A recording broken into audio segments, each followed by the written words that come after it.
నాకు ఈ అవకాశం ఇచ్చిన గౌరవనీయులైన కేసీఆర్ గారికి, కేటీఆర్ గారికి, హరీష్ గారికి నమస్కారాలు.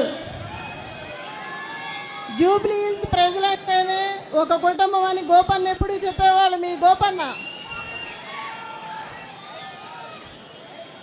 గోపీనాథ్ గారు ఎప్పుడు మహిళలకు అండగా ఉండేవాళ్ళు, సొంత ఆడబిడ్డలాగా చూసుకునేవాళ్ళు.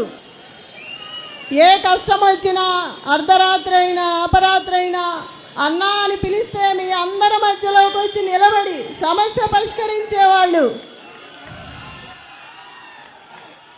గోపన్నకి ఎప్పుడు మీ గోపన్నతో మీరు అండగా ఉండి అన్ని సమస్యలు పరిష్కరించుకునేవాళ్ళు. నన్ను కూడా మీ ఇంటి ఆడబిడ్డలా అనుకొని నాకు అండగా ఉండి ముందుకు నడిపించాలని, మీ అండదండలు ఆశీస్సులు ఉండాలని మనసారా కోరుకుంటున్నాను. ఈ కష్ట సమయంలో మీరందరూ నాకు అండగా నిలబడ్డారు. అదే అండగా ఇక ముందు కూడా ఉండాలని కోరుకుంటున్నాను. మీరు ఎవ్వరికీ భయపడాల్సిన అవసరం లేదు. పార్టీ మీకు అండగా ఉంటుంది. జై కేసీఆర్, జై తెలంగాణ, జై గోపన్న. అందరూ బాగున్నారా? आप सभी भाई लोग बहन लोग सब ठीक है क्या? కొడుతున్నామా జూబ్లీ హిల్స్ మళ్ళీ ఒక్కసారి గట్టిగా జై తెలంగాణ. ఈరోజు జూబ్లీ హిల్స్ ప్రాంత ప్రజలలో ఒక నమ్మకాన్ని నిలబెట్టడానికి, జూబ్లీ హిల్స్ ప్రాంత ప్రజలకు ఒక నమ్మకం కల్పించడానికి, ఒక ధైర్యం కల్పించడానికి ఈ ప్రాంతానికి వచ్చినటువంటి మనం అందరి ప్రియతమ నేత మన ముఖ్యమంత్రి అన్నకి, రేవంత్ అన్నకి మనస్ఫూర్తిగా మన అందరి తరఫున స్వాగతం పలుకుతూ, మరి ఈ బై ఎలక్షన్స్లో ఈ ప్రాంత ప్రజలందరూ కూడా ఒక స్థానిక నాయకత్వం కావాలా, మాకు గౌరవం ఇచ్చేటోళ్ళు కావాలా, మా కష్టాలు అర్థం చేసుకునేటోళ్ళు కావాలని చెప్పి ఒక బలమైన అభిప్రాయం మనలో ఉండే. మరి మన అభిప్రాయం మేరకు పెద్దలు ముఖ్యమంత్రి రేవంత్ అన్న, కాంగ్రెస్ అధిష్టానం, మరి మహేష్ అన్న, మీలో ఒకడినైనటువంటి నాకు, మీ కళ్ళ ముందు పెరిగినటువంటి నాకు, మీ బస్తీ పిల్లగానైనటువంటి నాకు ఎంతో నమ్మకంతో మీకు అండగా ఉంటానని, మీ కష్టాలకి కన్నీళ్లు దూర్చేవాడిని అవుతానని, మన ప్రాంత అభివృద్ధి చెందుతానని, అభివృద్ధి చేయిస్తామని, మీలో ఒక ధైర్యం కల్పిస్తానని ఒక ఎంతో నమ్మకంతో నాకు ఈ ప్రజాసేవ చేయడానికి ఒక అవకాశం కల్పించినటువంటి పెద్దలు ముఖ్యమంత్రి అన్నకి, మా పిసిసి మహేష్ అన్నకి, కాంగ్రెస్ అధిష్టానాన్ని అందరూ కూడా పాదాభి నమస్కారం చేస్తూ, మరి చిన్నప్పటి నుండి కూడా నేను ఆర్కిటెక్చర్ కంప్లీట్ చేసినప్పటి నుండి కూడా నాకు ఒక కోరిక ప్రజాసేవ చేయాలని, మరి నా తండ్రి ఆశయం కూడా నేను పబ్లిక్లో ఉంటూ వారికి అండగా ఉండి ప్రజాసేవ చేయాలని ఒక నా తండ్రి కోరిక మేరకు చిన్న వయసులో మీ మధ్యలోకి వచ్చి అవకాశాలు వచ్చినా రాకపోయినా మీతో ఉంటూ నాతో అయినటువంటి మీ సమస్యలు పరిష్కరిస్తూ మీ మధ్యలోనే ఉన్నా. మరి ఈరోజు నాకు 2014లో పోటీ చేసినప్పుడు మంచి మెజారిటీ ఇచ్చి ఆశీర్వదించినారు. 2018లో 2023లో నాకు అవకాశం రాకుండా చేసినటువంటి పార్టీ బీఆర్ఎస్ పార్టీ.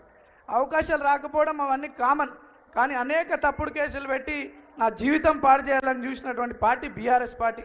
ఒక పక్క సమాజానికి ఉపయోగపడాలనుకున్నటువంటి యువకులని జీవితాలు పాడు చేసే క్రమంలో బీఆర్ఎస్ పార్టీ ఉంటే, ఇంకో పక్కన ఈరోజు సమాజానికి, పబ్లిక్కి, పేద ప్రజలకి అండగా ఉండే యువకులను ప్రోత్సహించాలనే ఉద్దేశంలో, ప్రోత్సహించాలనే ఒక బలమైన నిర్ణయంతో మన ముఖ్యమంత్రి గారు ఉండడం నేనే ఒక ఉదాహరణ అని చెప్పి ఈ సందర్భంగా తెలియజేస్తూ, ఎప్పుడైతే కాంగ్రెస్ పార్టీ మీ బిడ్డనైనటువంటి నాకు అవకాశం కల్పిస్తుందని చెప్పి బీఆర్ఎస్ వాళ్ళు అనేక ఆరోపణలు చేస్తూ వచ్చినారు. ఆ భయం వాళ్ళకి ఈరోజు కాదు, 2018 నుండే ఉండే. అప్పటి నుండే నాకు అవకాశం రాకుండా చేశారు. ఇప్పుడు పెద్దల ఆశీర్వాదంతో నాకు అవకాశం వస్తుంటే తప్పుడు ఆరోపణలు చేస్తూ ఉన్నారు. బీఆర్ఎస్ పార్టీ భారతీయ రాష్ట్ర సమితి కాక భయం రాష్ట్రీయ సమితికి ఏర్పడి మనందరినీ తప్పుదోవల పట్టించే ఆలోచనలు ఉన్నారు. కానీ ఎలక్షన్లు 5 ఏళ్ళకు ఒకసారి వస్తాయి. ఎందుకు? ఒక సరైన నాయకత్వం రావాలా, మన ప్రాంతం అభివృద్ధి చెందాలా, మన పిల్లల భవిష్యత్తు గురించి అని చెప్పి ఒక ఎలక్షన్ వస్తుంది, దానికి సరైన నిర్ణయం తీసుకోవాలి. గతంలో 3 సార్లు అవకాశం ఇచ్చిరు మీరు, మన ఏమైంది మరి? ఎక్కడైనా మన ప్రాంతం అభివృద్ధి చెందిందా? అభివృద్ధి దేవుడెరుగు, కానీ మన ప్రాంత ప్రజలకి గౌరవం ఉండేనా? ఎవరికి మర్యాద ఉండేది కాదు, సమస్య పైన స్పందించేటోళ్ళు కాదు. ఈరోజు రేవంత్ అన్న ఆదేశాలతో 3 మంత్రులు ఇక్కడ నిరంతరం కృషి చేస్తూ దాదాపు 150 కోట్ల రూపాయల డెవలప్మెంట్ యాక్టివిటీస్ చేయించారు మన బస్తీలలో, గల్లీలలో. ఏదో సింపతి గురించి ఆలోచించడం కాదు. ఈ ఎలక్షన్ అంటే మన జీవితాలతో ముడిపడినటువంటి విషయం, మన పిల్లల భవిష్యత్తుతో ముడిపడినటువంటి విషయం, మన ప్రాంత అభివృద్ధితో ముడిపడినటువంటి విషయం. సరైన నిర్ణయం తీసుకొని అభివృద్ధికి మీరు ఓటేయాలని ఈరోజు మీ బస్తీ పిల్లగానిగా నాకు అవకాశం కల్పిస్తే, నన్ను ఏ రోజన్నా నన్ను ఒక నవీన్ యాదవ్ 20 ఏళ్లలో ఒకరిని బెదిరించింది విన్నరా? ఒక్క రూపాయి ఎక్స్టార్షన్ చేసింది ఎవరైనా విన్నరా? ఏ రోజైనా నేను నా జీవితంలో తప్పు చేయలే. ఈ రోజు నన్ను రౌడీ గుండా అనుకుంటా మీ బిడ్డనైనా నన్ను తప్పు నిందలేస్తారు. మరి ఏం జవాబిస్తారు వాళ్ళకి? ఏం జవాబిస్తారు? వచ్చే 11 తారీఖు ఇప్పుడు ఎట్లయితే కొన్ని వేల మంది ఈరోజు వచ్చిరో, ప్రతి ఒక్కరు ఇంట్లల్లో పొద్దున్నే లేచి 11 తారీఖు అత్యధిక ఓట్లు వేసి హైయెస్ట్ మెజార్టీ మన ప్రాంతం నుండి హైయెస్ట్ మెజార్టీతో మనం కాంగ్రెస్ పార్టీని ఈ ప్రాంతంలో గెలిపించుకుంటే మనం రేవంత్ అన్న గౌరవం నిలబెట్టిన వాళ్ళు అవుతాం, మహేష్ అన్న గౌరవం నిలబెట్టిన వాళ్ళు అవుతాం, కాంగ్రెస్ పార్టీ అధిష్టానం వారి గౌరవం నిలబెట్టిన వాళ్ళం అవుతామని చెప్పి సందర్భంగా తెలియజేస్తూ, ఒక్కసారి టిఫిన్ డబ్బాలకు వాటర్ బాటిల్ రాజకీయాలు అంతం చేయండి. మీ పిల్లల భవిష్యత్తు గురించి ఆలోచించండి, అభివృద్ధి గురించి ఆలోచించి కాంగ్రెస్ పార్టీకి ఓటేసి, చేతి గుర్తుకు ఓటేసి రేవంత్ అన్న గౌరవం, పెద్దల మంత్రుల గౌరవం, అధిష్టానం గౌరవం నిలబెట్టే విధంగా మీరందరూ 11 తారీఖు వెళ్ళి ఓట్లు ఒక్క ఓటు మిస్ కాకుండా ఓట్లేసి అత్యధిక మెజార్టీతో గెలిపించాలని కోరుకుంటూ, 2 సార్లు మీ ముందు పోటీ చేసిన 3వసారి అవకాశం పెద్దలు ముఖ్యమంత్రి గారి దయవల్ల, పెద్దల దయవల్ల వచ్చింది. ఒక్కసారి నన్ను ఆశీర్వదించండి. ఇంకో 3 ఏళ్ళ సమయం ఉంది.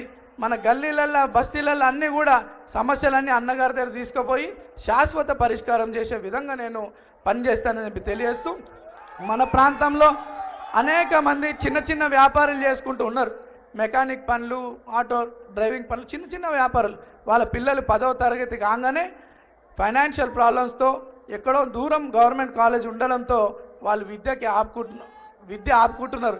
అటువంటి 10వ తరగతి మెరిట్ స్టూడెంట్స్ చాలామంది ఉన్నారు అన్న.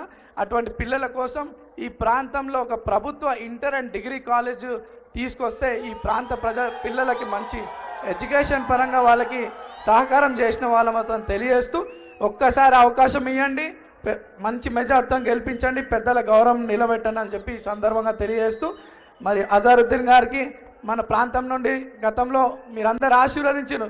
ఈరోజు మరి ఈ నాయకత్వం కూడా కావాలని చెప్పి అన్నలు అజరుద్దీన్ గారికి మంత్రి పదవి ఇవ్వడం, ఈరోజు ప్రమాణ స్వీకారం కావడం, ప్రాంత ప్రజల తరఫు నుండి కూడా అన్నకి అజార్ భాయ్కి శుభాకాంక్షలు తెలియజేస్తూ, కాంగ్రెస్ పార్టీ పెద్దలందరికీ మనసారా కృతజ్ఞతలు, ధన్యవాదాలు తెలియజేస్తూ, జై కాంగ్రెస్, జై కాంగ్రెస్. చేతు గుర్తుకే, చేతులు ఎవరు అందరు, చేతు గుర్తుకే, చేతు గుర్తుకే, చేతు గుర్తుకే. రేవంత్ అన్న నాయకత్వం, రేవంత్ అన్న నాయకత్వం. జై కాంగ్రెస్.